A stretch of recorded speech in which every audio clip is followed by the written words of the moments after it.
Welcome. One way to beat the heat is to keep your house from getting hot in the first place. This is Liz from Comfort Sleep Sanctuary. For more information, you can always check the links in the description below or check our website, comfortsleepsanctuary.com. During the summer, the sun will beat down on your house and heat it up. How to prevent this? Well, number one is to keep your windows closed during the day. This will keep out that hot air. Hopefully you live in a place like I do that gets very cool at night. So when the temperature drops in the evening to what you find comfortable, then open up the windows again and let that cool air in. Unfortunately, this won't happen immediately. Your house holds a lot of heat, so those cool evening breezes might not be enough. You may need to use a whole house fan or a window fan to more efficiently redistribute that cold air so that you can actually feel cool. More on that in another video. Number two, during the day, not only close your windows, but close your curtains as well. Curtains will act as an extra layer of insulation reflecting the heat. It's important that you use light-colored curtains. Remember that the color white reflects light as well as heat, and the color black does the opposite. It absorbs heat. So you want to use blackout curtains. Blackout curtains have an extra layer or two of material so that light doesn't get through the curtain.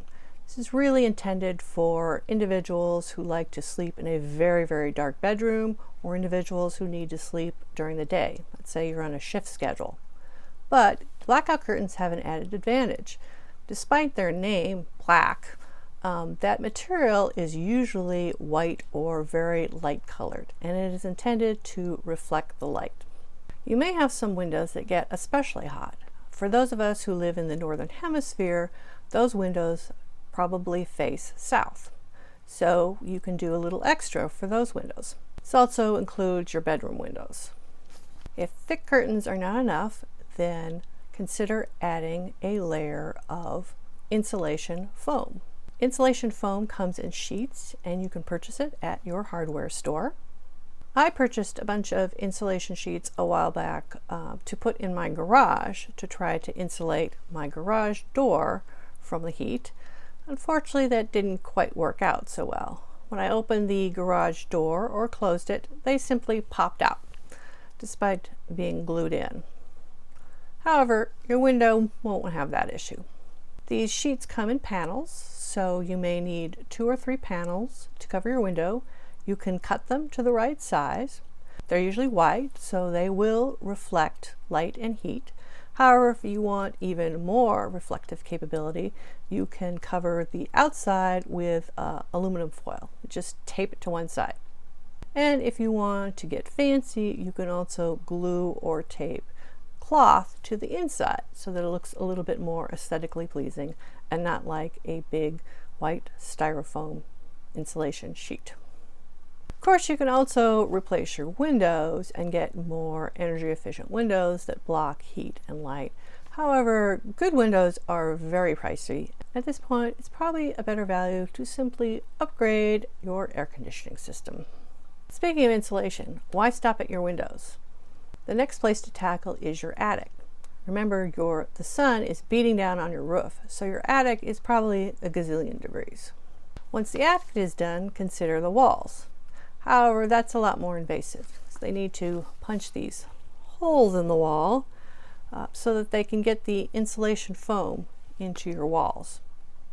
Might not be worth it. Might be worth, again, upgrading your AC unit. Is it time to repaint your house?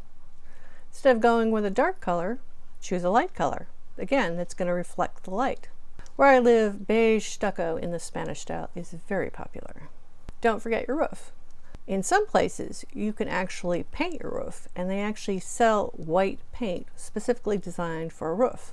I don't think we can do that here, but if it is time to replace your roof, then definitely look for roof tiles in a light color. For particularly hot windows or doors, you may want to add shade outside. You could add a pergola over your deck, place awnings above your windows.